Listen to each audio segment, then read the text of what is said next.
the NCSL's Law and Criminal Justice and Public Safety Committee session on marijuana and federalism.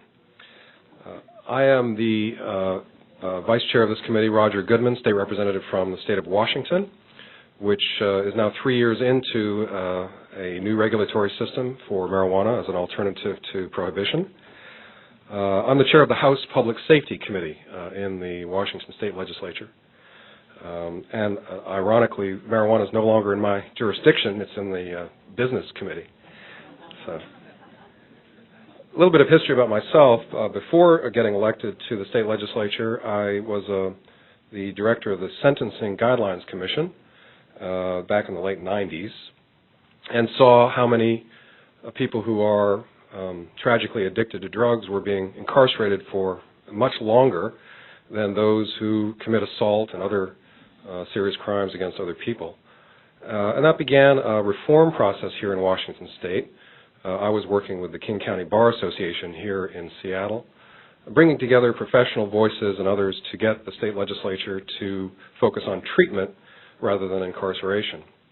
So in 2003, we established a completely new drug sentencing structure that focused on treatment, drastically reduced confinement time, and took the money saved from prison and put it into treatment through drug courts. But that was only the first question. What do you do with a person who is involved with misusing drugs?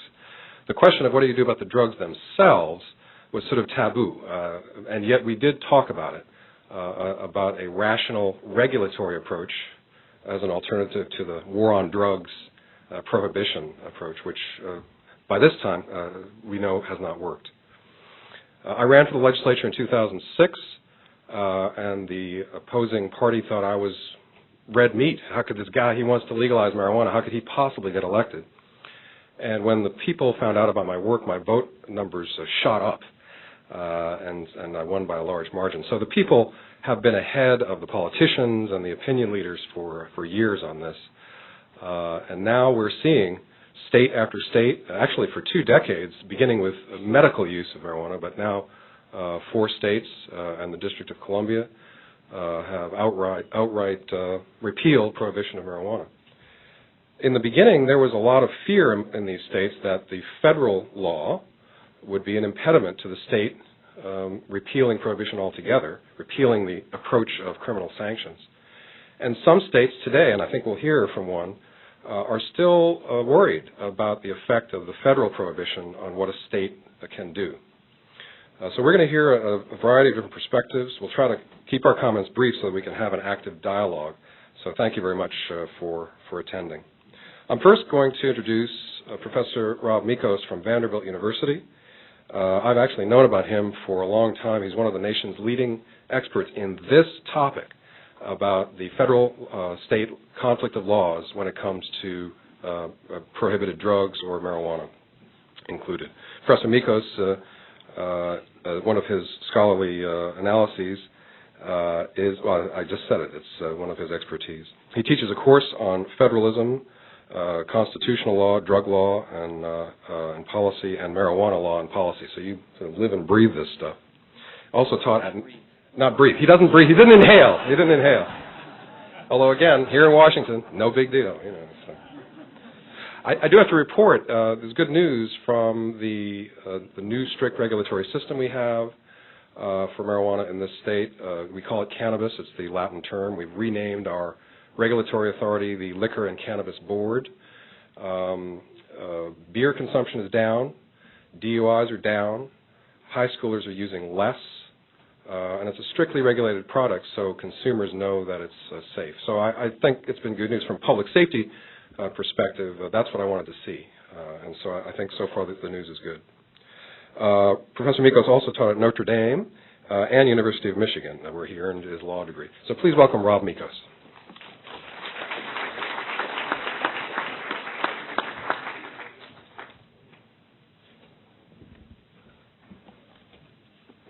Well, thank you, Representative Goodman, for that very kind introduction.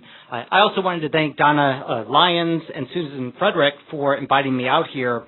As a federalism scholar, it is a particular honor to come out and talk to the NCSL. I've spent the last 12 years or so studying federalism issues, and probably the last 7 or 8 focusing on those battles between the state and the federal governments over marijuana policy. State reforms, such as the ones going on here in Washington and in Colorado, raise a host of fascinating legal questions. And I've addressed a lot of these in my own research, which you can easily download on SSRN. But today, I want to discuss my take on one of the most perplexing of these legal questions. Are these state reforms, or any part of them, preempted by federal law?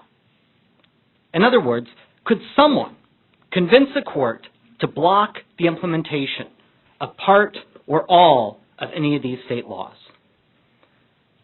Now, measures like Colorado's Amendment 64 conflict with federal law in the simple sense that they allow people to do something that the federal government forbids.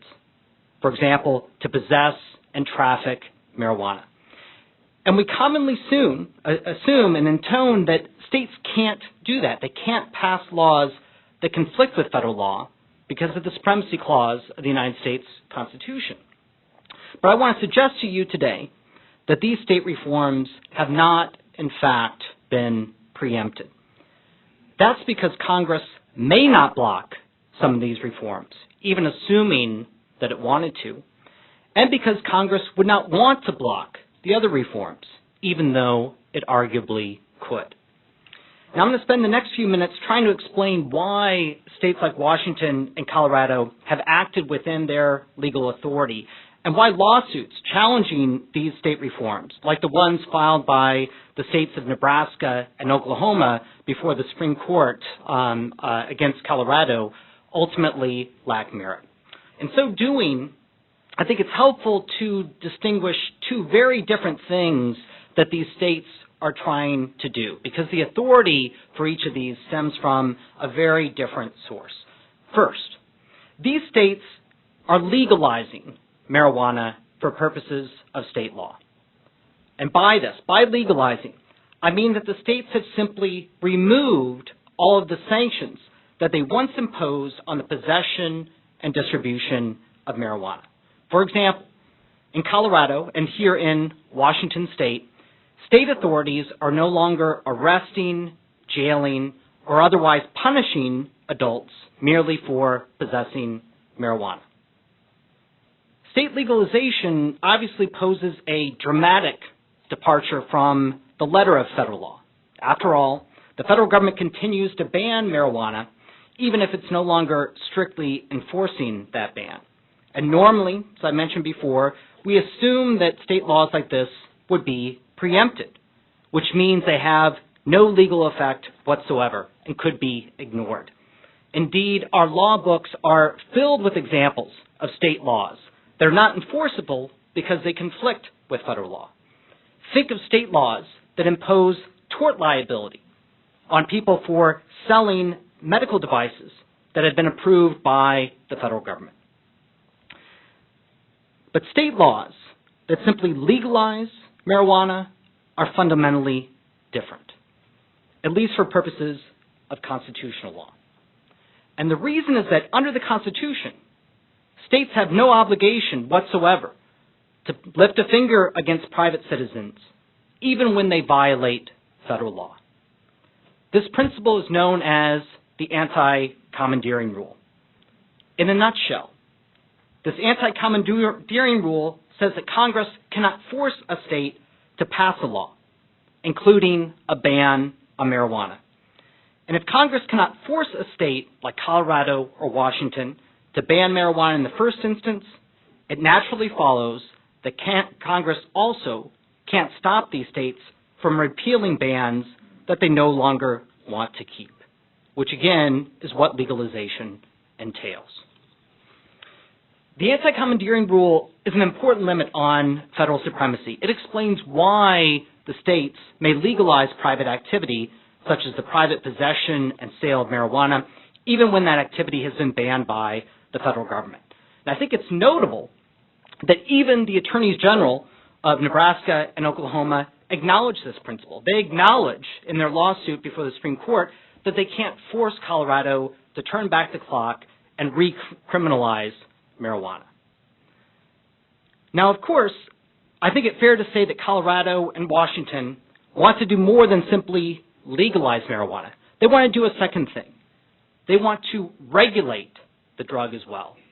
And by regulate, I mean these states want to impose some restrictions on the operation of the private marijuana market, similar to the restrictions they have long imposed on the alcohol and tobacco markets. Colorado, for example, doesn't want just anyone buying and selling marijuana. So Colorado requires prospective marijuana vendors to get a license from the state, to check the ID of their patrons, and to collect and remit taxes on marijuana sales, among many, many other things.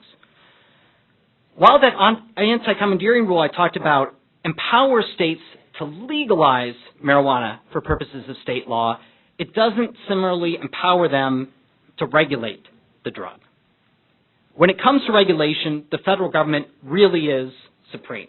The Supremacy Clause allows Congress to preempt all state interference with the private market. And the cases I mentioned earlier involving federal preemption of state tort suits certainly fit this mold. This means that the state's power to regulate marijuana, to put conditions on the private marijuana market, is at Congress's mercy. In other words, Congress has the constitutional authority to stop the states from licensing marijuana vendors, requiring them to check IDs, and collecting state taxes on the drug. But the question is, did Congress actually want to use that power? Did it want to preempt state regulations like those adopted by Colorado and now by Washington? Nebraska and Oklahoma, or at least their attorneys general, I don't want to put words in Representative Moore's mouth here, have said yes. In their complaint before the Supreme Court, they claim that Colorado's regulations undermine Congress's objectives by, quote, supporting, promoting, and facilitating the marijuana industry. They're good lawyers. They've used all the right magic words in their complaints, as good lawyers do. And if their characterization of what Colorado is doing, if their characterization of Colorado's regulations were accurate, I think their suit might have some merit. But their characterizations of what Colorado and these other states are doing is misleading. To be sure, Colorado's marijuana regulations differ from federal law. They obviously tolerate the drug to a much greater degree than federal law does. Nonetheless, Colorado's regulations actually help to further congressional purposes because they restrict the marijuana market. They don't promote it, they don't support it, they don't facilitate it. An example will help to make the point. Consider Colorado's taxes on marijuana sales, roughly 15% at the outset. In other words, a 15% excise tax on marijuana sales. A 15% tax, of course, is far from a criminal prohibition. But at the same time, it'll still serve to increase the price of the drug above what it would otherwise be in the private market. And that price increase, in turn, should help suppress demand for the drug, thereby serving congressional purposes. Indeed, one of the primary aims of federal drug policy is to increase the price of drugs, including marijuana. Now, even though Congress has chosen to use a different means to do that, by banning marijuana outright, there's no indication in the statutes that Congress has passed in the legislative history that Congress sought to prevent states from using other different means so long as they accomplish the same end. Now, to be sure, Congress might prefer that the states do more, and they go back to banning marijuana outright, but as I mentioned to you earlier, Congress can't force the states to do that. And what's more, just as importantly, refusing the help that states like Colorado are now offering would only backfire in the end. This point becomes clear once we consider what would happen if a court were to rule that Colorado's regulations are preempted. In other words, if Nebraska and Oklahoma won their lawsuit. Such a ruling wouldn't reinstate Colorado's old criminal marijuana prohibition. Rather, such a ruling would only serve to eliminate the last remaining civil restrictions that Colorado imposes on the marijuana market. You think marijuana is cheap and accessible in Colorado now? Just imagine how cheap and accessible it would become if a court blocked Colorado from requiring vendors to get a license, from checking patrons' IDs, or collecting marijuana taxes. This would be a perverse result. It's one that would only widen the gap between state and federal policy. It's one that Congress clearly doesn't want, and it's one that would only create further headaches for law enforcement in neighboring states that do, I think, have legitimate grievances with Colorado.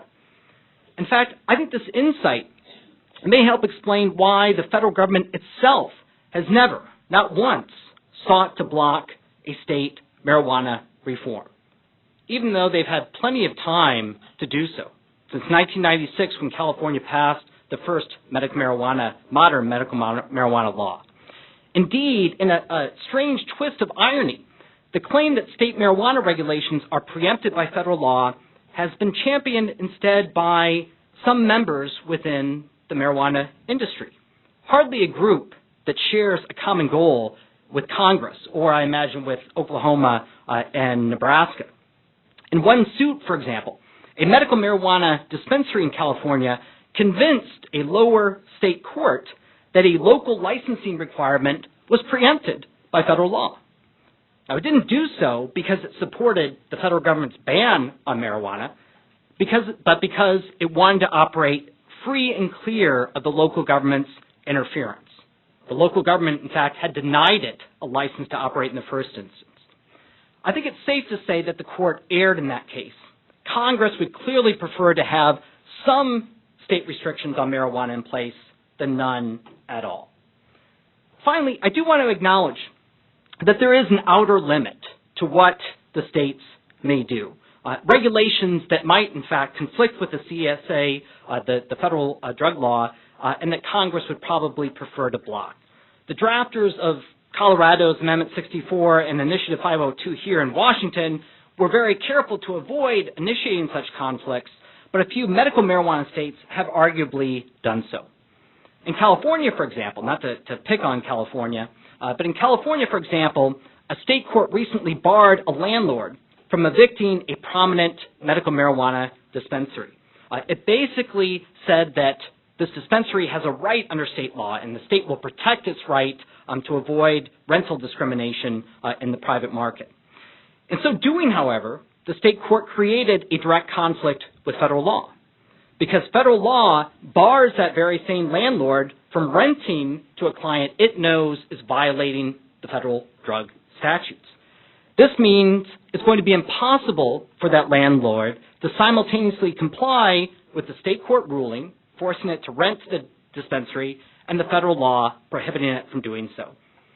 Again, I think that the court in this case clearly erred. It seems beyond question that Congress doesn't want the states forcing private citizens to violate federal law, but direct conflicts like this are few and far between. I think most state regulations of marijuana survive the preemption analysis. Let me briefly conclude, and then I want to turn it over to Representative Moore. The state marijuana legalization movement, I think, has exposed some important limits to federal supremacy. States have discovered ways to experiment with new policies, even in the shadow of a very strict federal ban on marijuana, thanks both to the anti-commandeering rule and also to Congress's practical need for the state's assistance in this domain. Now, federal law continues to pose some obstacles for the industry. I'm not saying that it's an irrelevance here, banking being chief among those, but I think the writing is on the wall at this point and has been for some time. The war on marijuana, as we knew it, is over. For better or worse, more states undoubtedly are going to follow Colorado and Washington and legalize the drug, and there's probably nothing that the federal government can do to stop them.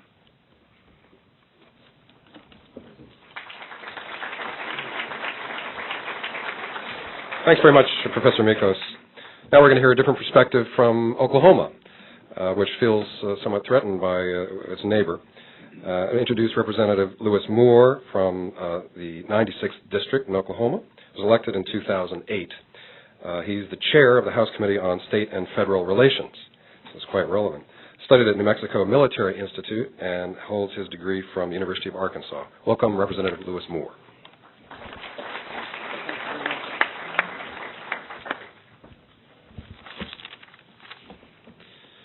I just told my friend from the SEC school, Vanderbilt, that I didn't think we were going to be necessarily all that far off. They had too good a baseball team this year. All right. So I hear from my friends.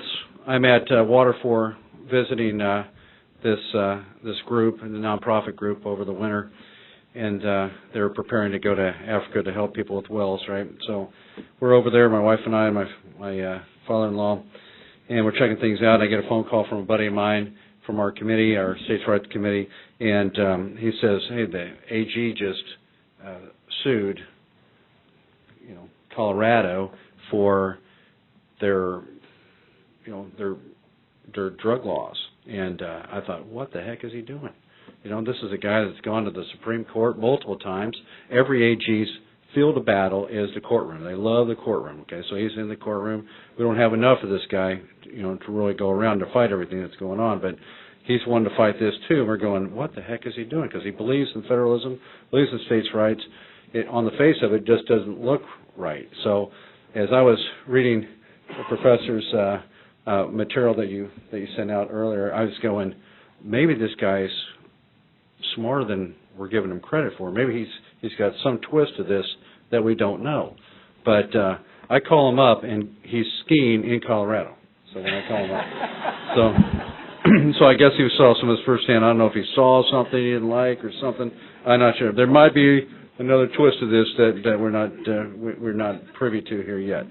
So I asked him, hey, what are you doing? What's going on? We talked for about 20 minutes. He's telling me stuff. I'm not really clear on exactly the direction in which he's wanting to go. But because I believe that each state is a sovereign entity. Each person is a sovereign entity within each sovereign state. And that the state has the right to experiment and govern as they wish, with only one caveat, and that is each citizen in each state is guaranteed a Republican form of government. And that's Article 4, Section 4, and it's called the Guarantee Clause. It also protects against invasion, which is a whole other topic. All right, so we passed a law last session that allowed for a slight medicinal use of marijuana extract on a small scale. I didn't even vote for that. My district's a fairly conservative district. I want people who need it, and I think it would be a very rare case in which that would be to be able to get that medicine. And I want them to be able to get it, but yet I didn't pass. It passed without my vote. And I believe a lot of the questions or concerns that we have might have to do with federalism and the Constitution and state marijuana laws. And I think they can be answered by kind of going back and just reviewing the basics. And I know the professor didn't do this. I know they probably do this in the in law school and everything. But so I just went back and I got a copy of the Constitution. Does anybody have a copy of this with them? You went to C-SPAN, they had the copies, and okay, this is one of the copies. Okay. All right. It's not any more exciting necessarily than any other copy that you can. It's not like illustrated or pictures or anything like that. All right. All right. So it says in here, Article 1, Section 1, all laws, okay? Let me get here so I can read it exactly, because our committee's pretty tough.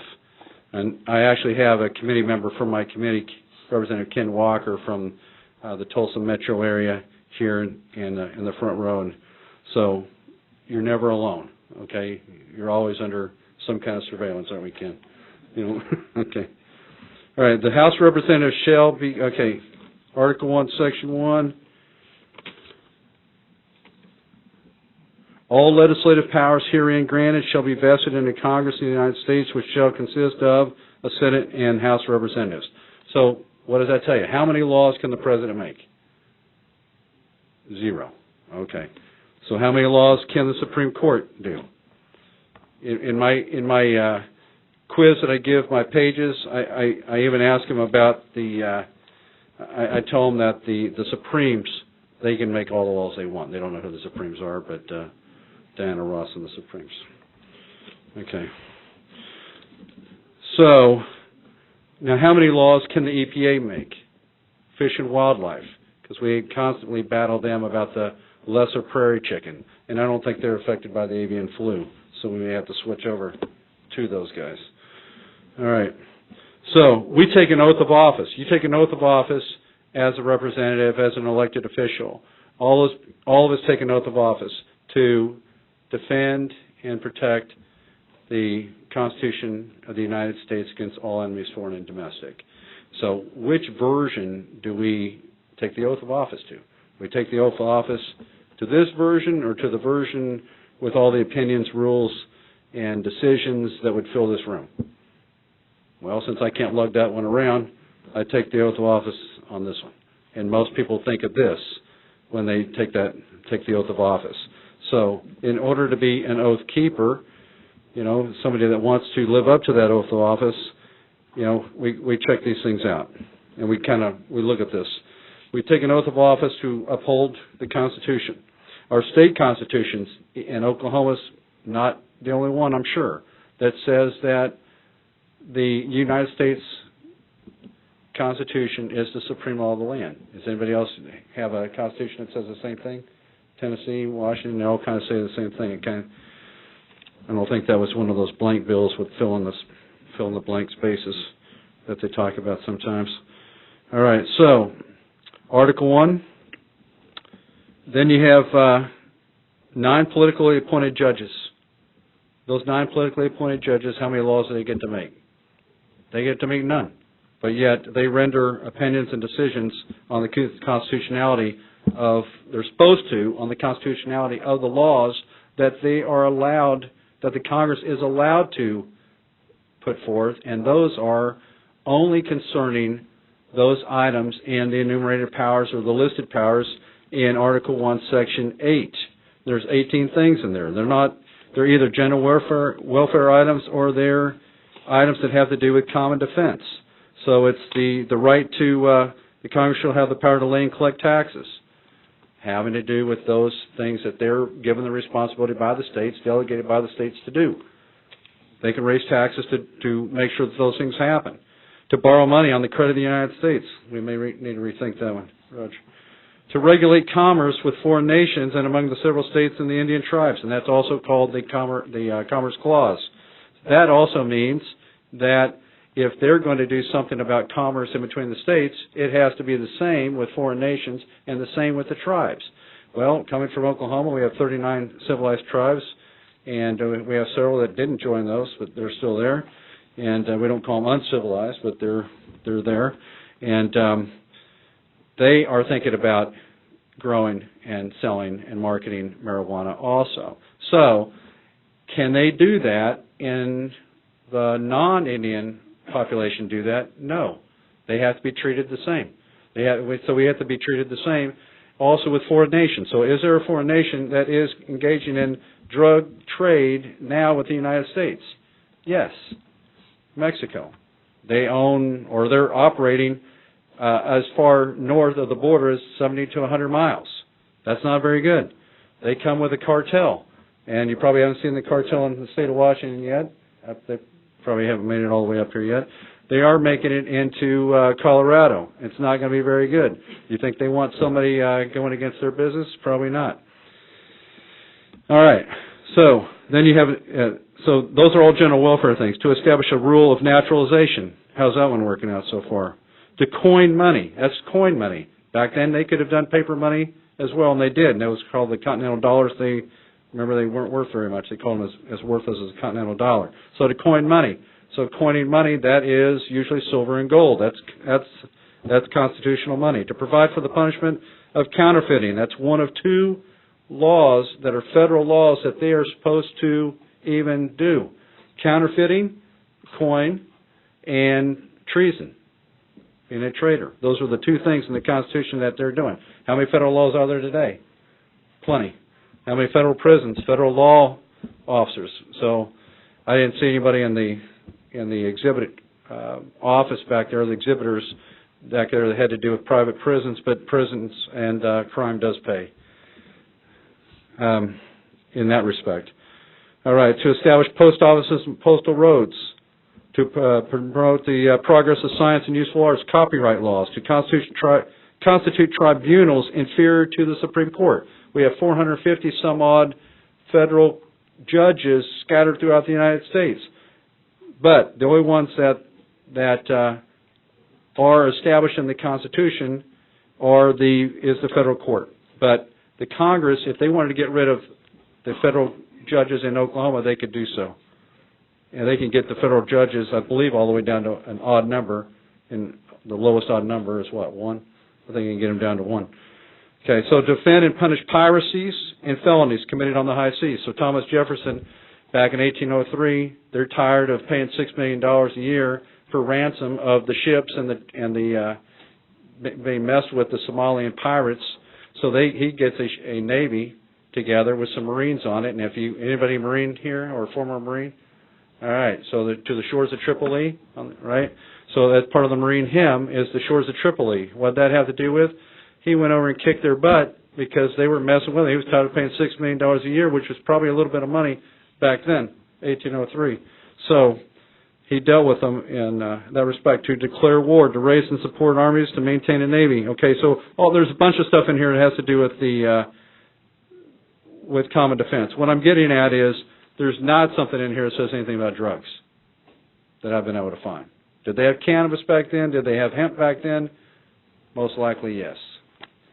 Okay, so what did they do with that? They probably used it to kill the pain in Oklahoma, where every natural disaster so far that we've been able to come up with has happened to that state. It's making it more and more difficult to live there. I can understand why people might want to partake. All right. All right, so we have the Supremacy Clause. What is the Supremacy Clause? That is, this Constitution and the laws of the United States, which shall be made in pursuance thereof. So that's in pursuance thereof. That's all those 18 things we just talked about. The government is supreme in those things only, not just whatever they come up with and want to make a law about, and all of a sudden they get to be supreme on that. The ACA, things like that, that's not necessarily constitutional, so that wouldn't be the supreme law of the land. That is what I wanted to say after that.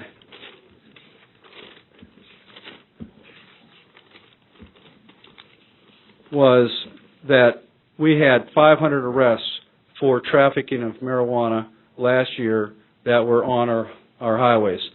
We have I-40 that runs through. We have I-35 that runs north-south. We have I-44 that goes basically from Texas into Chicago through Oklahoma. Those are main drug routes. So our Bureau of Narcotics and Dangerous Drugs, they had like 6 arrests. The Highway Patrol had 500 arrests, so somebody's doing a better job than the others. So my idea was, I'm not so sure why we didn't have a compact with Colorado, like Oklahoma has a compact we talked earlier in another meeting with Arkansas and Louisiana and Texas with the Red River and the use of that water. I'm not sure why the AG from Oklahoma didn't go to them and say, hey, this is going to mess us up.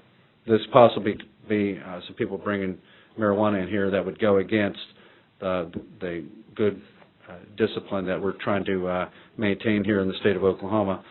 We have good discipline all the way to the point where we have about 99% with a zero occupancy rate. They're at 99% occupancy rate at our prisons, whether they're private or state run. So we don't have very much room for anybody else. So please don't get stopped if you have marijuana in the state of Oklahoma. It's probably not going to do much. We don't have room for you. All right. So this, I made some notes, and I don't know if we want to talk about them now, but we might just, okay. Thank you very much.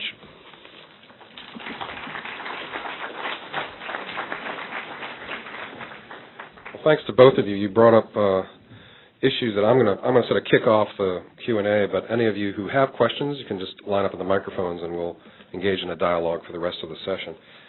So, Representative Moore, you were talking about supremacy and only enumerated powers in Congress in the U.S. Constitution, and it brings to mind the 10th Amendment, which clearly spells that out. Only the enumerated powers and everything is left to the states. But it seems like the 10th Amendment is nothing but a truism these days. I guess the Rehnquist court, to a certain extent, sort of selectively chose some states' rights issues that they liked, but it wasn't very consistent.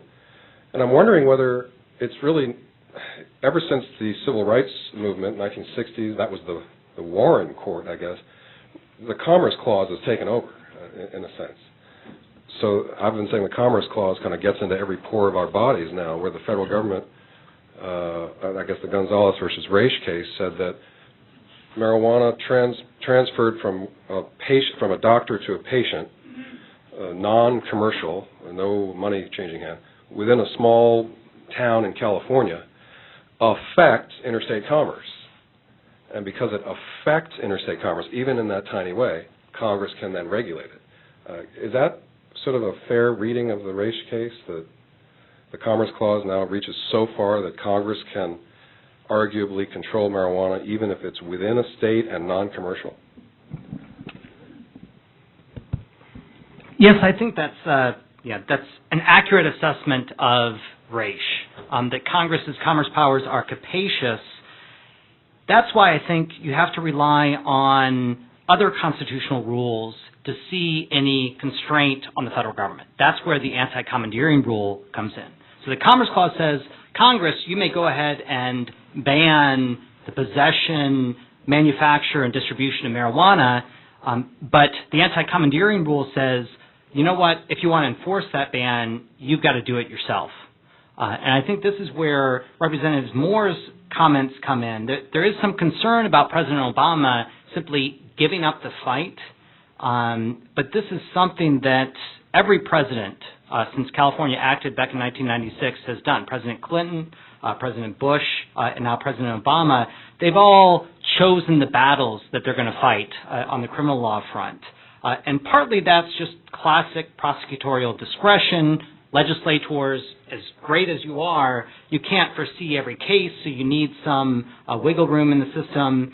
And partly that's due to the practical constraints on the federal government. The federal government can't possibly make even a tiny dent in the marijuana market today.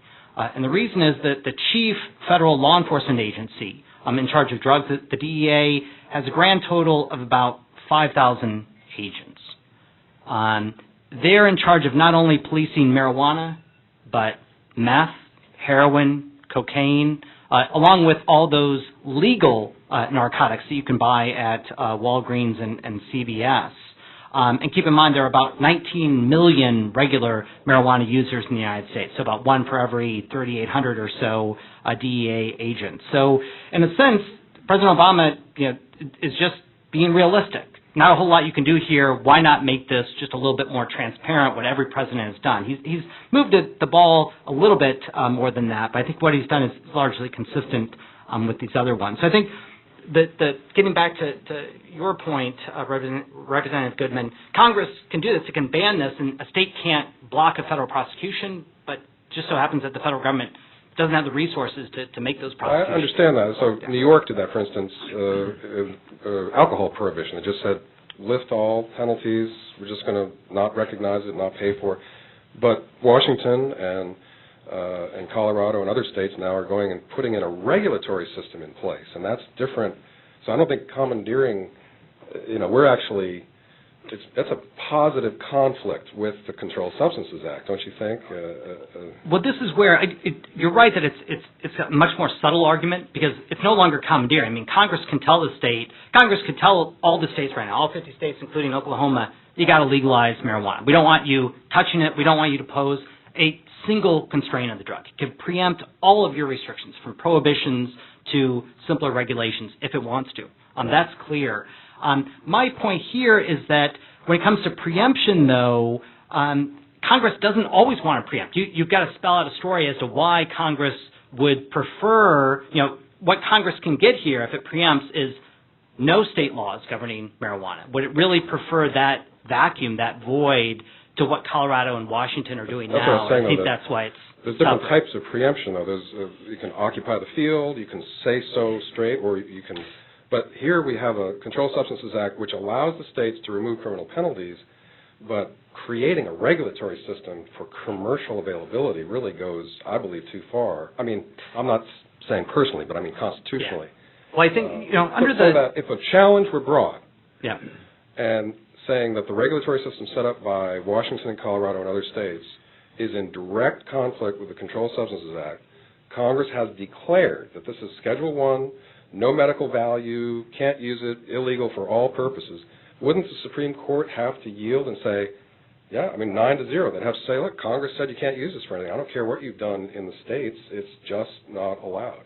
I think the answer is no, and I think in part it's because the Controlled Substances Act itself disclaims any desire on the part of Congress to occupy this field. And when it was passed in 1970, there was a good reason for that. They realized that, hey, states handle 99%, for example, of marijuana cases. So we don't want to do away with all that help that they're voluntarily providing. So the Controlled Substances Act explicitly says it's not field preemption. If it was field preemption, you'd be right, but you'd also be saying that Oklahoma has to legalize marijuana as well. Instead, what the language says is there has to be a positive conflict between the two. And this is why I say, hey, you can read these regulations that Washington and Colorado have passed as still being consistent, even though they're very different from federal law. They're still consistent, in a sense, with the purposes of federal law. I've always thought it was a positive conflict. I guess we can engage in that debate. On the other side is the state's police power. Right? Every state has inherent police power to protect the health, welfare, and safety. Actually, the Washington says health, peace, morals, education, good order, and welfare of the people. So that's our police power. I don't think Tennessee says that, but yeah. The morals, we have to legislate morals. But under that it seems to me, would give a state, under its inherent police power, independent of Congress, the power to put a regulatory system in place like we've done in this state. Well, that would be turning that supremacy clause on its head. If that were the case, then Washington State could say, we're going to give you a get-out-of-jail-free card for the federal government in order to protect your health. So if the federal government tries to prosecute you for marijuana, it can't do so. We know that doesn't work. Interposition, was debunked back around the time of the Civil War. So there's a limit to state power here. That undoubtedly the states have their own constitutional authority to act on marijuana, but when it comes to regulating it, it really is, given race, it really is all at the mercy of Congress. I'm just suggesting that Congress has no good reason to want to push the states farther along and exacerbate the conflict by saying, hey, states, you can't do anything here short of an absolute criminal prohibition, because some states would say, all right, everything's legal. I was thinking about John C. Calhoun and slavery, but I won't bring that up. So aren't these decisions then by the Congress and the President, particularly the President's, political? In other words, they say, again, if marijuana is Schedule 1, no medical value, can't use it, prohibited, absolutely. And then 20 states now have medical marijuana statutes. And let's not get to the full adult use like in this state. Those were political decisions, weren't they? I mean, they had the constitutional and statutory, federal statutory backing to shut it down, but maybe like finger to the wind, there's a lot of public support for this. We don't, the president's Republican and Democrat have let it happen. Is it more political than statutory or constitutional? Well, I won't speak to Congress, because Congress could change all this if it wanted to. But really, when you get into the DEA and Health and Human Services, I don't want to suggest that they're acting politically now by keeping marijuana on Schedule 1, the most highly controlled schedule of drugs. Congress created a very high bar for moving drugs around. So in some respects, it was that initial decision back in 1970. Congress was somewhat ambivalent about the decision, but the initial decision to put marijuana on Schedule 1, there's sort of a path dependence there. It's very tough to move that under federal law, much tougher than it is under state law, where you have initiatives. which may be a boon or a bane to the folks in this room, but you have a lot of alternative lawmaking procedures that don't face those same sort of roadblocks. Just for your information, in Washington State and other states, there are similar schedules for drugs. In coincident with creating the regulatory system for marijuana, we have descheduled marijuana, so it's not in any of the state schedules, making it consistent. So many questions. If you have a question, please line up at the microphone. We'll begin to take it from the public, please. And please tell me who you are, what state you're from. Sure enough. I'm State Representative Rebecca Chavez-Hauk from Salt Lake City, Utah, exploring this particular subject in our legislature. I wanted to ask what your thoughts are about the CARES Act that's being proposed in Congress related to providing some more flexibility within the states, both with research, both with taking it off of Schedule 1 and putting it on Schedule 2.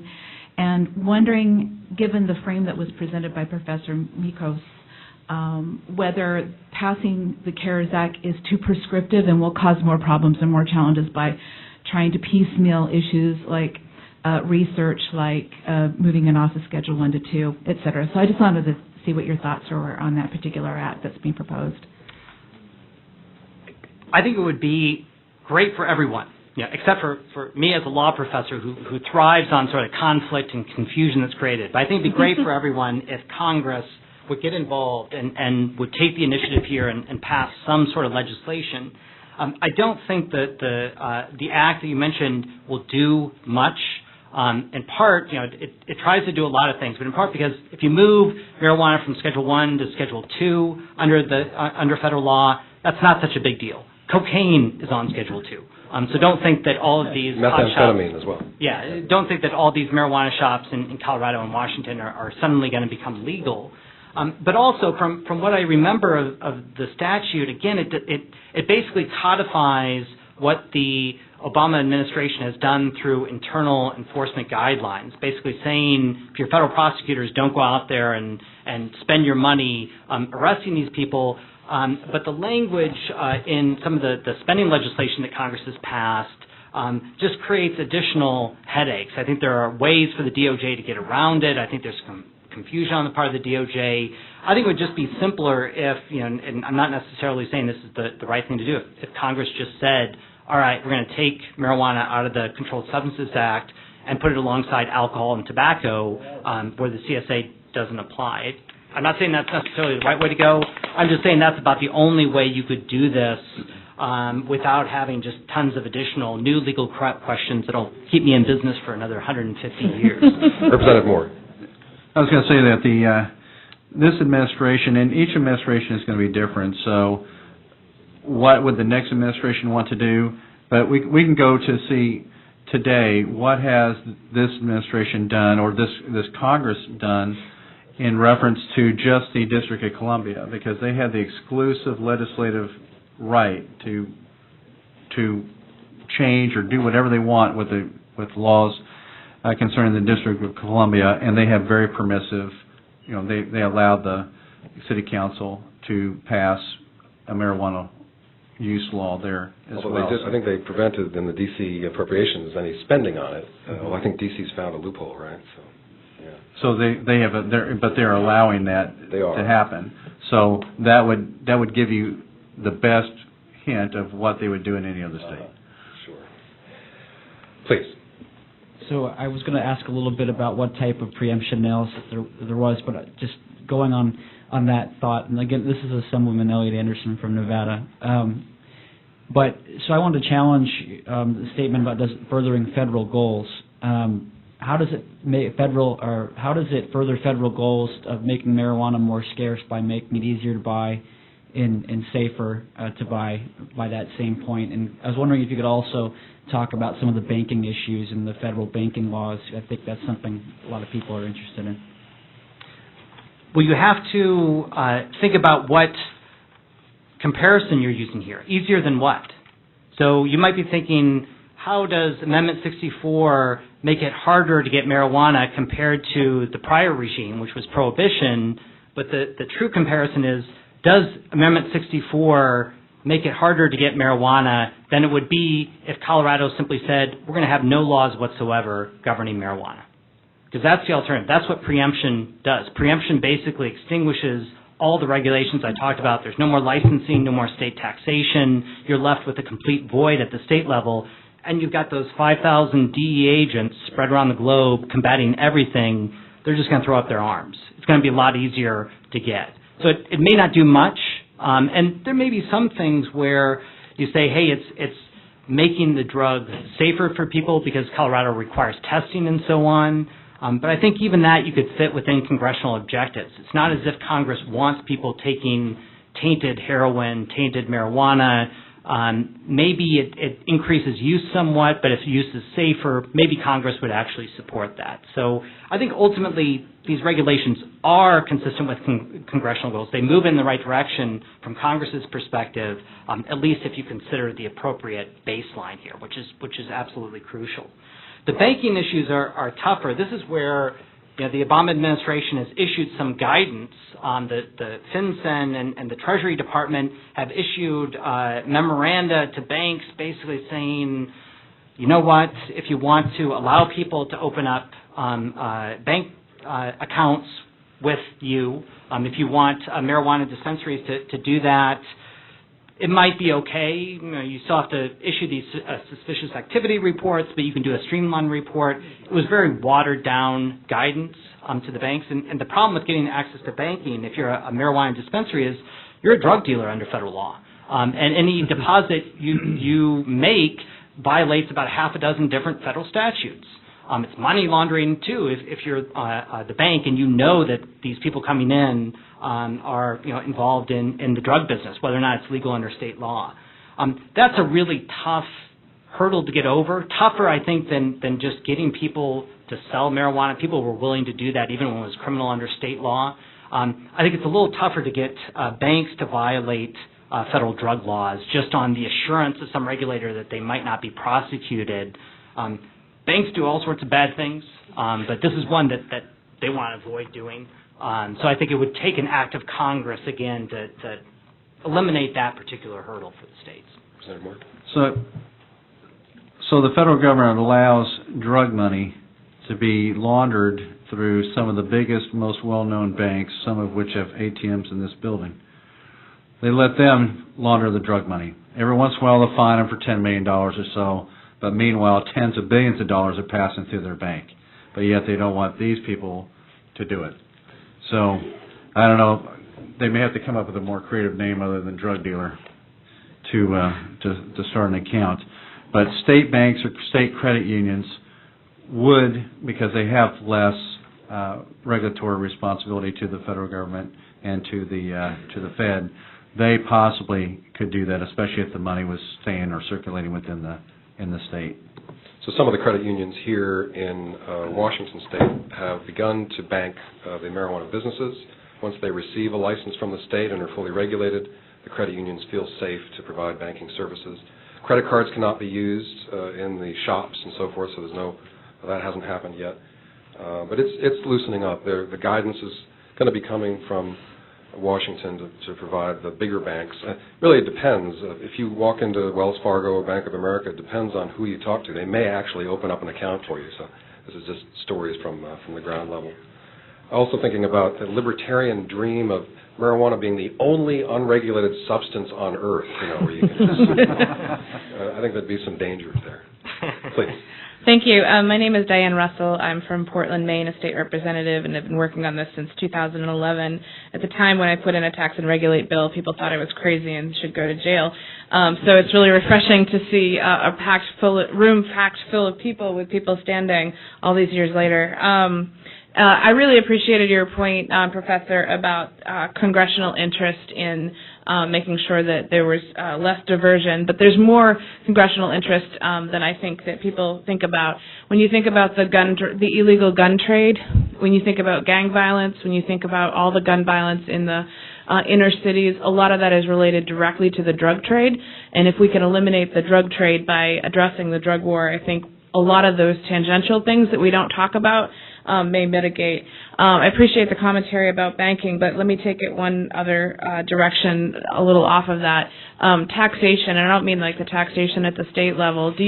When the DOT and the DOJ are working to try to get some of this fiduciary aspect of the industry ironed out, because they realize that there are things that need to happen to prevent diversion of money. But when it comes to businesses being unable to itemize their deductions, do you see any changes happening in the near future at the federal level that can address that? Because we can talk about the states' rights, the 10th Amendment piece, but I think the real issue is less about, at this point, whether the feds are going to descend on the states, because we've seen that they're not going to. I think we're relatively safe to say that even with a new administration, the real conflicts between the federal and the state happen at the levels that you don't necessarily see, like the banking and the taxation. So I'm just curious to see what are the other areas that are causing friction, and what's being done to work on ironing those out, and in particular the taxation issue. Yeah, this is one of the important issues. This tax issue that Representative Russell refers to is under federal law. There was a statute passed under the Reagan administration. You're required to pay taxes on even your criminal activity. The IRS wants its cut of that. But if you're a drug dealer, the IRS wants a particularly large cut of it. Every other criminal can deduct normal business expenses. If you're a drug dealer, you can deduct some of them, your cost of goods sold, for example, your COGS, but not your general and administrative, your lawyers, for example, that advise them. Unfortunately, you're not a tax deduction for them, which means that all these marijuana dispensaries, if they're trying to be good citizens and pay their taxes to the IRS, they're making a lot of money, they're supposed to pay a prohibitive tax rate. Again, this is one of those areas where I don't think there's a whole lot that the president could do to fix this, the executive branch. I think it would be strange, particularly strange. It's one thing for the DOJ to say, hey, we've got 3,000 different federal crimes, we're not going to enforce all of them. That happens every day. It happens every minute. It's a different thing if the IRS says, we've got some taxes that we're not going to collect anymore. That's just a very different posture. I think that would take an act of Congress to change that. Some other areas, the DOJ guidance that was issued, it's important for the DOJ, but it doesn't affect other departments like Veterans Affairs. So if you're a veteran, you go into the VA hospital, you're using marijuana pursuant to state law, for a while at least, the Veterans Administration I think has changed this, but for a while at least, the doctors working at the VA system weren't supposed to prescribe any painkillers to that individual as long as they tested positive for marijuana. Health and Human Services and HUD, talk about Section 8 vouchers for housing, public housing under federal law. Again, you're not supposed to use drugs if you're accepting federal housing assistance. There are lots of other areas that are like that. It's sort of, I've called prohibition, not to say it's wrong, but I called it a hydra elsewhere, because it really is. It's comprised of all these different heads. You cut one off, it's either going to grow back through RICO suits filed by private individuals, or you've just got all these other heads, tax issues and so on that are there. So it would really take an act of Congress. That's why I think a change to the Controlled Substances Act is the only thing that's really going to deal with all these comprehensively. Otherwise, it's just going to be a piecemeal 20-year process. So legislation has been introduced in Congress in the last session and in this session, championed by our own Congressman Denny Heck, to revise Section 280E of the Internal Revenue Code. There was a very wise cocaine trafficker back in the 80s who deducted the cost of his cocaine and was able to avoid paying a lot of taxes that way, and there was nothing the federal government could do about it. And so in 1988, the Congress put this section in place saying that if you're trafficking in prohibited narcotics, you can't deduct the value of those goods. But now, as we are asserting more rational regulatory control rather than leaving it up to the criminal enterprises, we need to get rid of that section so that these businesses, and I've seen it actually, the retailers here who are selling marijuana to adults were not able to deduct the value of the marijuana, and it killed them on their federal taxes last year. And so what we've done on the state level is change the character of the taxes paid. They're not excise taxes. We just enacted this a month ago, so that the retailers can actually deduct the taxes that are paid them that they have to pass on to the state. That was considered income before. So the retailers are really getting socked. On the production level, those who are producing marijuana, you can deduct a lot of cost of goods sold, and so it's not as much of a burden, but we do need to reform Section 280E, and I think that'll happen. As part Thank of you the very banking bill. much. I appreciate it. Yeah. Roger, I had a President Moore. we were trying to lean forward on the taxes, and because it's not just having to do with marijuana money or drug money in those states in which they can do it, it had to do with the federal government exercises enormous amount of leverage on you in the tax realm, the 501c3s, the religious organizations, a lot of different things, and it doesn't matter who's in office; they both do it to each other, and we're usually the victims. So we've been trying to find some way that we could deal with that. So we had a House Bill 2811 that we were starting to press, and that was where the state tax commission collects all monies to be sent then to the federal government. So we were saying, why should they care how it gets collected? They're supposed to worry about how much they get. So we said, okay, we can do something. It'll be a flat tax, fair tax, sales tax, and we'll collect it. Just let us know ahead of time. You probably should do that anyway. Let us know ahead of time how much we owe you. How hard can that be to figure out? Go down the numerator powers, figure that up, line it up, add it up, tell us how much, give us a year to collect it. We collect it, we send it in. Then it makes it a lot simpler for everybody. If you did that, then you wouldn't have to worry about it. Please. Hello, my name is William Jones. I'm from Washington, D.C. I'm here with the organization Smart Approaches to Marijuana. We were founded by Congressman Patrick Kennedy as well as Dr. Kevin Sabet, who worked for the past 3 administrations. I have 2 questions. One is in regards to was brought up about the intent of Congress with the current marijuana laws that we have. My second question has to do with scheduling. To the first question, for the first question, I'm wondering, it was stated that that desire of Congress, the reason for the laws against marijuana and their intent is basically to see use of marijuana as a drug, to keep that down, to basically regulate it and keep a lot of people from using it and keep people from being addicted to that. But I've also heard that the reason that there are the laws against marijuana is because they're racially biased laws that were introduced in the Nixon administration that were specifically to target minority populations.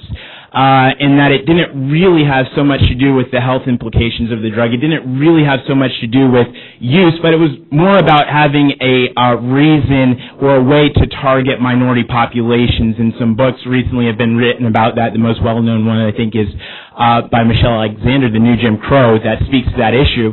And so I do hear conflicting messages about what was the intent of the marijuana laws that we had, why they were passed, and if indeed the laws for marijuana were passed to target a specific population, then I'm not so sure that the premise for allowing the sales to continue in Colorado and other places necessarily stayed, and I'll explain what I mean by that. I think that racism is a much deeper issue that we have across the nation, that we have here in the U.S. And again, I don't see marijuana as necessarily one way fixing that one way or another. And I'm just looking at this in 2015. I'm 25 years old.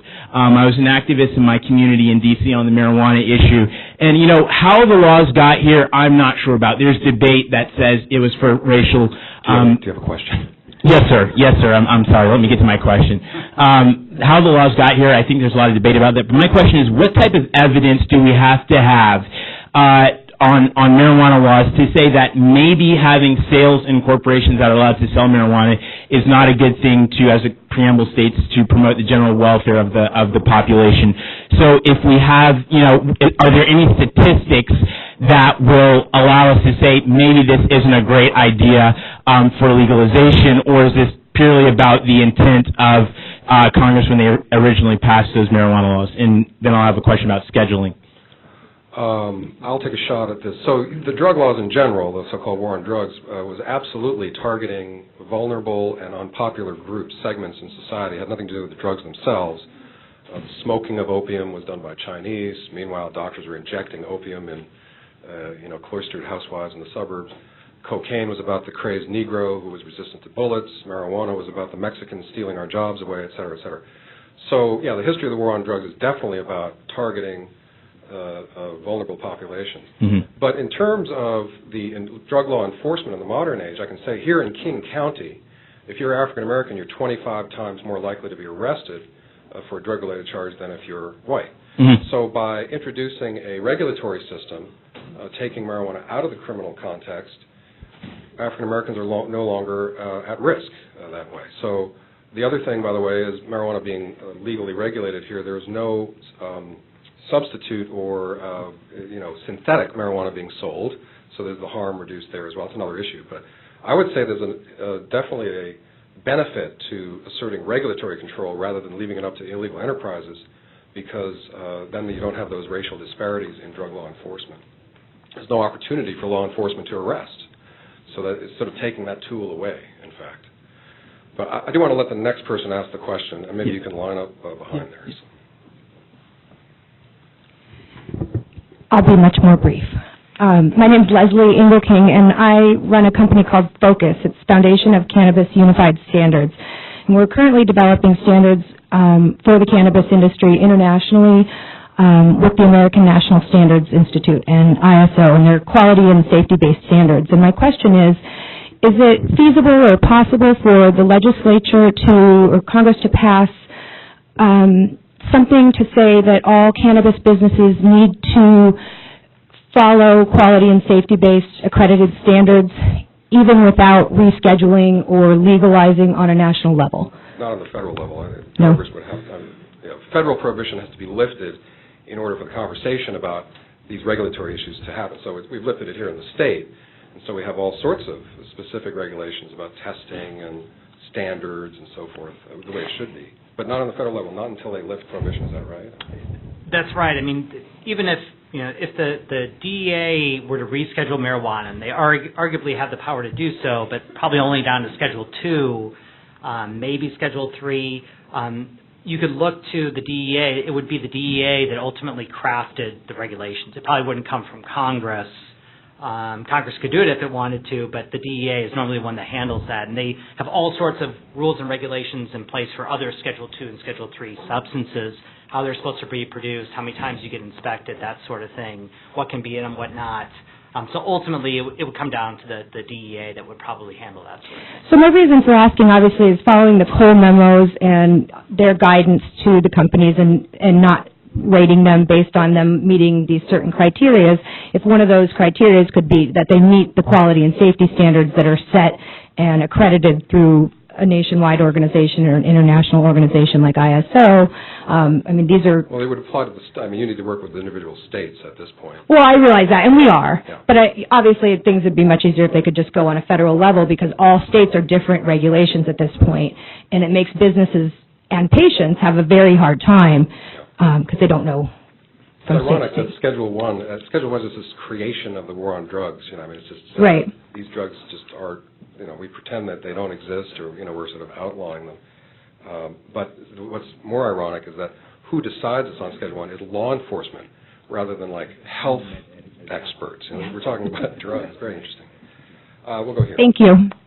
Rex Shattuck, Alaska, a state that recently, through a citizen initiative, passed legalization of marijuana. There were a couple comments that have been made that I wanted to get clarification on because we're just going through that process of learning some of the ins and outs. One of the comments was, I think it was Representative Moore who said you have a thoroughfare from Texas to Chicago, federal road presumably. In Alaska, some of our major highways go across, most of them go across federal land. And so in recent history, we'd had debates with the federal government as to could you carry a firearm across that Denali State Park or Denali National Park. Both of our major north-south highways go across federal land. So I'm interested in your thoughts on how does a state like Alaska deal with the federal government in that circumstance. Second thing is on Colorado versus California, say, for example. It's my understanding that in Colorado, for a non-resident of Colorado, you can go into the state, you can purchase it for recreational purposes and take it wherever you want. No. On the other hand, if you were to try and get a prescription filled in that state, you can't. You can't take a prescription from another state into that state, and you as a non-resident couldn't get prescribed in that state. I'm not a legal mind, but where does the interstate commerce Are you clause talking come into about, so for instance, in Nevada, you can take your out-of-state medical marijuana card and get marijuana in Nevada. Are you saying that in Colorado? It's my understanding in Colorado, we were recently there for a conference and talking to some folks, they had implied that, or they said that you can't come in as a non-resident and get a medical prescription or bring a medical prescription in from another state. So commerce-wise, those would be my 2 points. How would you see? Marijuana prescription, though. There's no such thing as a marijuana prescription because it's Right. federally prohibited. Well, and in Colorado, it's my understanding, I'm not an expert. It's just yeah. It is, the doctor does not prescribe it. He doesn't prescribe a particular brand, variety, or whatever. Prescribes the usage of it, and then a individual in the distribution tells you what would probably be appropriate. But the bottom line is interstate commerce and trafficking across federal land and how you might see those. Well, first of all, that Denali National Park and beautiful land, how much did they pay you for that land? I don't think they paid anything for it, right? Okay, so they claimed that land. All right, so the only land the federal government can really purchase and thus then control is land that they want for arsenals or forts, that kind of thing. So I would... We might be a little... We might be a little unique in so much that the federal government and the state and its compact have failed to settle an awful lot of those land issues in terms of how much has been transferred to the state and how much hasn't. So 50% of the land in the West is controlled by the federal government for some odd reason. Well, that's another thing for another time. But the DEA stops people all the time they do conduct drug stops on interstates. A friend who was a DEA agent, and they would call him up and tell him, hey, so-and-so is coming through, and should be in Oklahoma City at this intersection about this point in time. Get there early, they watch for them, and they pop them. So same thing would probably be happening. Comparison. The state recently dealt with an issue, quick opening switchblades. Federal Commerce Act said that you couldn't import them and never said you couldn't have them. However, most states seem to have interpreted that as federal prohibition against switchblades. Reality is that that's not the case. Similar thing here. For you to have gone across that land, the state recently went back and changed that law and said it's not illegal to have that. This is a different thing because what you're saying is there is no provisions for being able to get prescriptions. There's no provisions for being able to have marijuana legally. I'm neither a proponent for or against, but the question is, as a policy, we're there. Lots of other states will be there. I could not accurately quote the amount of federal or native land in the state of Alaska, but I will tell you it's about 80% plus. And so in that case, we're really going to be restricted in terms of the individual transiting from our major cities, Fairbanks and Anchorage. That's interesting. Yeah, we're very mindful in Washington of the federal prohibition of federal property, federal buildings, obviously interstate transport. I've never thought about Alaska being so federal. That is a big issue for you. Please. Thank you. Good afternoon. My name is Terrence Nelson, Senator from the U.S. Virgin Islands. Call me positive. Several things. If America is a democracy, why not just put this on a federal election ballot and see what has to be said about it by the people? Because apparently there's some 23 states plus already enacting some type of legislation. That's one. And two, it is a political decision being made because all research, scientific research, has proven that the medicinal benefits of cannabis exist. As a matter of fact, prior to the 1930s, cannabis medicines was in your medicine cabinets all across America. So to be talking about its legality now for medicinal purposes is almost like hypocrisy in its fullest sense. You said 19 million plus users, reported users. I can perhaps proclaim there's another 19 million non-reported users because they too do not want to be demonized. There are a lot of closet smokers who don't want to be demonized by this reefer madness. That's the truth. Banking laws are only there right now to continue to oppress the emerging of this new industry. And eventually they're going to cave in because this is real money being made. Somebody said synthetic marijuana is not being produced. It is. But it has side effects. Marinol. Nobody wants to talk about these things. And the reason that we're talking about marijuana as a medicine is not just an alternative medicine. It should be a first choice because it does not have the harmful effects of some of your legal pharmaceutical medicines. So that's the argument being made here. And like the gentleman was trying to make his point is, let's look at really and truly why marijuana became illegal. It is racist in nature. It has not changed because it cannot be argued or disputed about the medicinal benefits of cannabis. So really and truly, why are we withholding good medicines from the American populace when America is very much involved in what's going on in the research in Israel over 30-something years?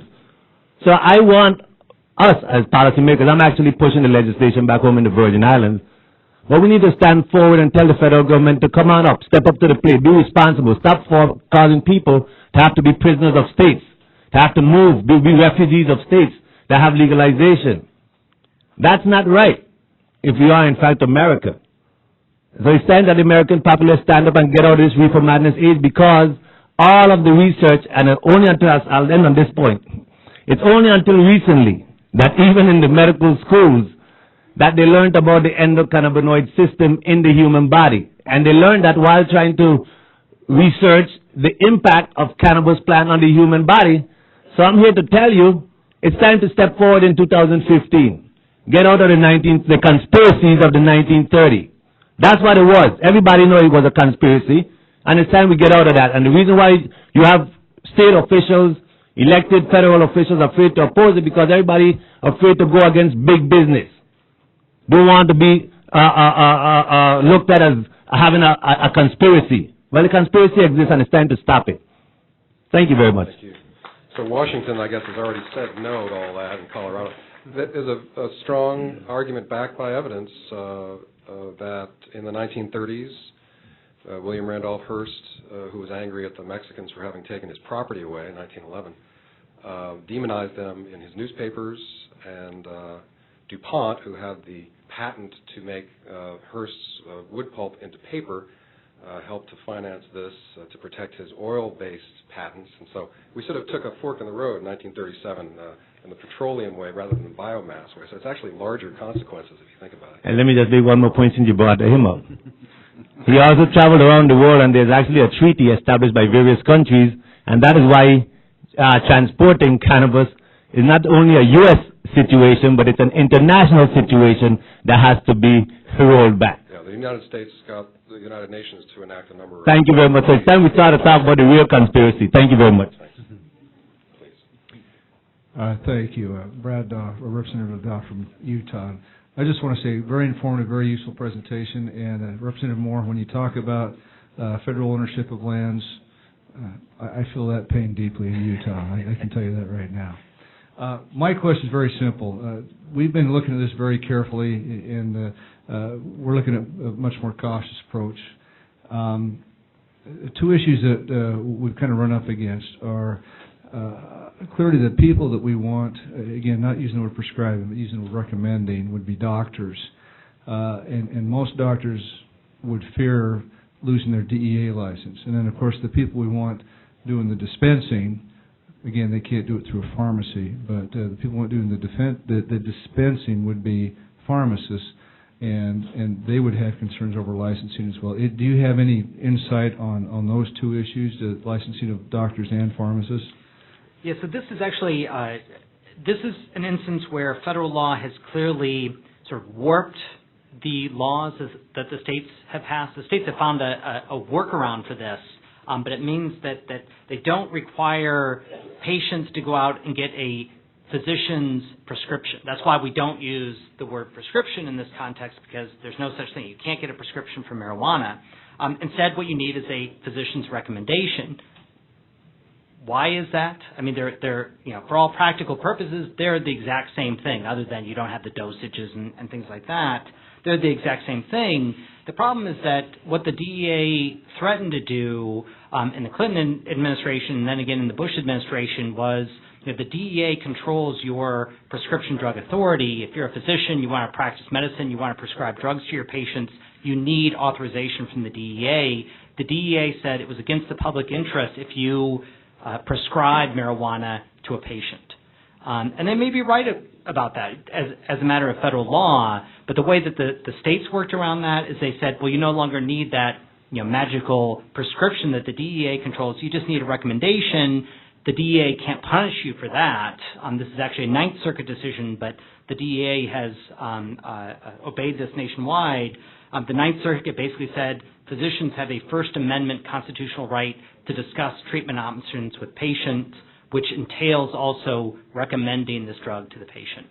So you don't have to worry about the liability of physicians as long as you're only requiring a recommendation and not a prescription, which is more of a aiding and abetting of this crime. What about the Oregon case where medical practice is exclusively regulated by the states, and so federal government can't second guess that? Well, that was more ultimately. I think that the court, if you're talking about the physician-assisted suicide case, yeah.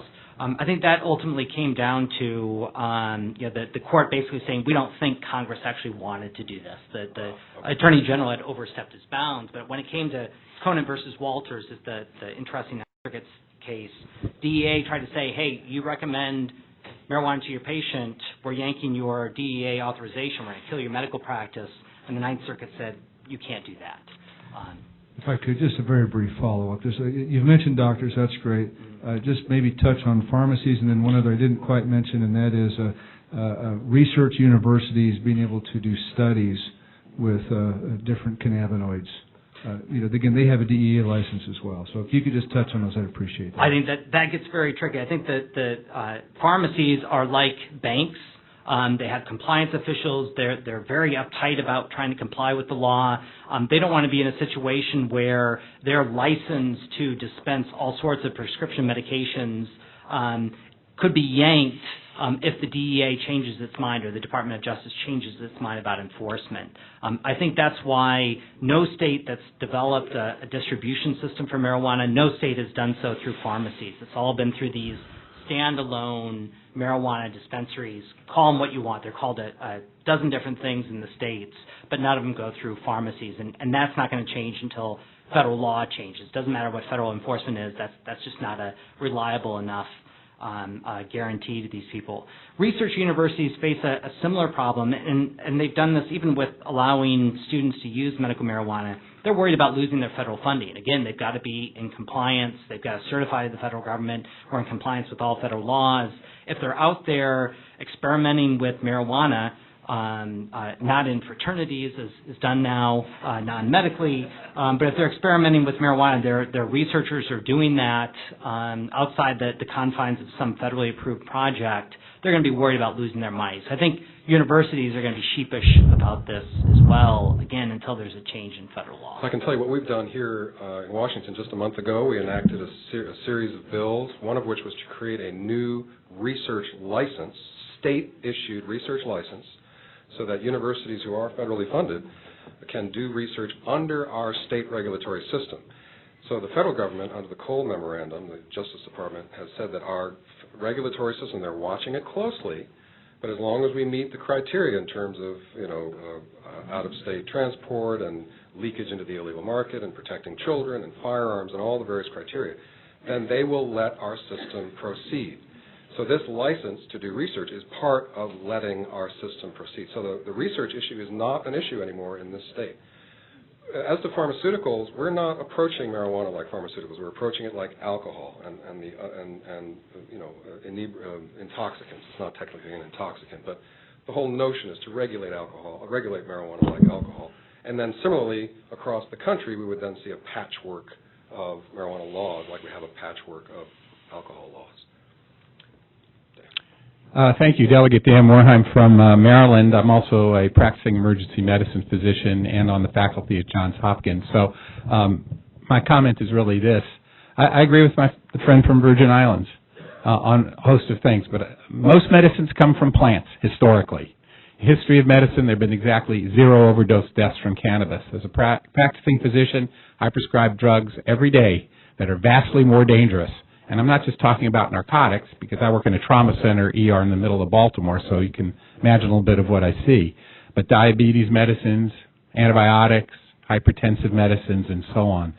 So I think the research into cannabis has been, unfortunately, lagged behind in the rest of the world that's proceeded, particularly in the country of Israel. And just to show you how far it's gone, because they've got entourage, they use different cannabinoids, sort of more of a partial whole plant use rather than just like Marinol, which is just THC, Schedule III drug. There was just a paper last week, scientific peer-reviewed published paper, that cannabinoids help with healing bone fractures. I don't think anybody ever thought of that before, but it actually affects the chemistry of the osteoclast and the osteoblast. So we're missing an opportunity in this country, and I would ask, what is the resistance of the big pharmaceutical companies, with whom I have a love-hate relationship, to proceed? Because in the long run, other countries are going to be making lots of product, and hopefully in the long run, cannabis moves and it's properly studied and all these things happen. I would like that, but it's gotten to a point where that takes so long. Thank you, Washington, for proceeding. In Maryland, we have almost an operational program, maybe within the next year. We have a big data collection portion because we'd like to see how this works. But it's just another plant, and why is this plant different from all other plants? It just ought to be treated like all other plants. You exploit it for what it can do, and this whole cannabis phobia is just utterly irrational and non-scientific. And I would urge that we proceed down a more rational path. But the other thing on the research, National Institutes of Drug Abuse, actually Hopkins does get money for that, but it's always studying the abuse. It ought to be the National Institute of Drug Benefit. And the most recent study, which I found a little bit laughable, and it was published, they took a bunch of people, put them in a closed, unventilated room and filled it with cannabis smoke. And then they found that some of them actually tested positive. Well, I could have told them that without the study. They could have filled it with smog or diesel emissions. They would have had react. But that was a NIDA-funded study, and that's where our tax dollars are going. It ought to be going, how do we heal fractures, treat epilepsy, treat cancer, chemotherapy, nausea, vomiting, whatever else, and let's do it on the right way. So I would also ask, just to make it a question, because we always have to ask one. We have 3 minutes left. Great, so I'll ask, what do we have to do to get more actual research funding out of NIH and HHS and NIDA to shift its policies to actually studying the potential benefits for the benefit of all? I'll ask that to the professor. Thank you. Well, I think that CARES Act that was mentioned before might do some of that. This is the thing that really divides the DEA from, I think, a lot of the sentiment in the back of the room. As I mentioned before, the DEA sets a very high bar. It wants a phase 3. It wants a double-blind clinical study with a lot of patients that demonstrates benefits, and there aren't things like that. There's lots of anecdotes. There's lots of studies that are sort of in the phase 1 that show promise. But to get beyond that, I think you'd either need some federal funding or you'd need some private backer to come in and fork over the money, because these studies, are enormously expensive. Wouldn't have to come from the federal government. It could come from someone else. What the federal government might do is sort of relax some of the restrictions on the types of marijuana you can use, things along those lines. But there's still a ways to go, I think, from the DEA's perspective. It's not just research, but that's going to take years before it would pan out. So we have less than a minute left, and last question. I'm very sorry that you're not able to ask your second question. Come up, please. Good afternoon. Reed Gussiar from New Jersey, the state that would like to send our governor to Oklahoma. My understanding, the Marijuana Tax Act of 1937 was declared in part unconstitutional because it was volatile of the Fifth Amendment right against self-incrimination. So I don't know how Congress then straightened that out. But I can tell you what happened. It was based on the taxing power, and Timothy Leary refused to, and all that. But the Controlled Substances Act is based on the Commerce Clause, and so that came out of the civil rights movement when food moved across state borders. Then you could get the lunch counter and all that. So, what is the status of taxing the dispensaries? Do the dispensaries in Washington pay federal taxes? And also, can the state of Washington require the dispensaries to pay a state tax? Well, when you say so the medical, The recreational okay, dispensaries. so we call it general adult use, yeah. So the current regulated system, yes, we have taxes very specifically imposed. Like I said, we've changed where the taxes are paid and how much. Those are required to be paid. To get a license, you have to have paid your taxes when you were doing the medical shop as well, so you have to be up to date on that. And then federal taxes, you pay your federal taxes. You can say you're a consultant or whatever, but your federal taxes definitely due. And there's a premium on the federal tax too, in terms of, I forget what it is, like 46% extra because you're engaged in illegal activity. Because you can't make those deductions, right? Right.